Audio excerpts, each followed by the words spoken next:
आपने सुना है कि कैसे एक मां के क्रोध ने भगवान श्री कृष्ण को भी श्राप दे दिया और कैसे वह श्राप यादव कुल के अंत का कारण बना। यह कहानी है हस्तिनापुर की रानी गांधारी की, जिनकी पीड़ा ने महाभारत के युद्ध के बाद एक अनोखा मोड़ लाया। यह कथा धर्म, कर्म और मातृत्व की गहराई को उजागर करती है। महाभारत केवल युद्ध की गाथा नहीं, बल्कि जीवन और धर्म के गहरे सबक सिखाने वाला महाकाव्य है। गांधारी गांधार देश के राजा सुबल की पुत्री धृतराष्ट्र की पत्नी थी।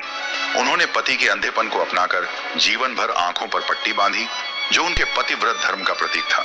उनकी तपस्या और सत्यनिष्ठा की ख्याति दूर दूर तक थी, लेकिन महाभारत युद्ध ने उनके जीवन को तहस नहस कर दिया।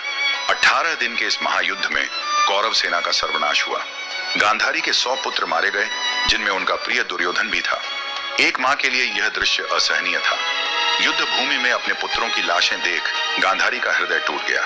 वे श्री कृष्ण के पास पहुंची और बोली, हे कृष्ण, तुम सर्वशक्तिमान हो, धर्म के रक्षक हो, फिर भी तुमने इस विनाश को होने दिया।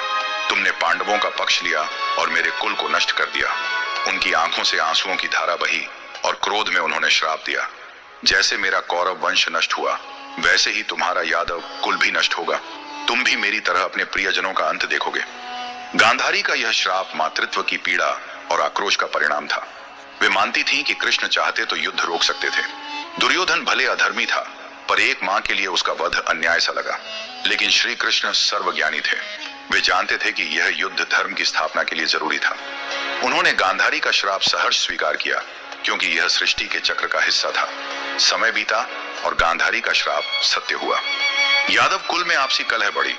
मूसल युद्ध में यादव एक दूसरे के खिलाफ लड़ पड़े और उनका सर्वनाश हो गया। द्वारका नगरी समुद्र में समा गई। अंत में श्री कृष्ण ने भी अपनी मानव लीला समाप्त की। यह सब उनके द्वारा स्वीकार्य था, क्योंकि वे समय और कर्म के नियम को जानते थे। यादव कुल का विनाश भी उसी चक्र का हिस्सा था। गांधारी का श्राप उनके मातृ हृदय की पीड़ा को दर्शाता है, पर श्री कृष्ण की स्वीकृति हमें बताती है कि सच्चा धर्म कर्मों के फल को स्वीकार करता है। गांधारी का क्रोध और कृष्ण की शांति हमें सिखाती है कि कर्म और धर्म का संतुलन ही जीवन का आधार है। ऐसी ही रोचक कहानियों के लिए इस चैनल को सब्सक्राइब करें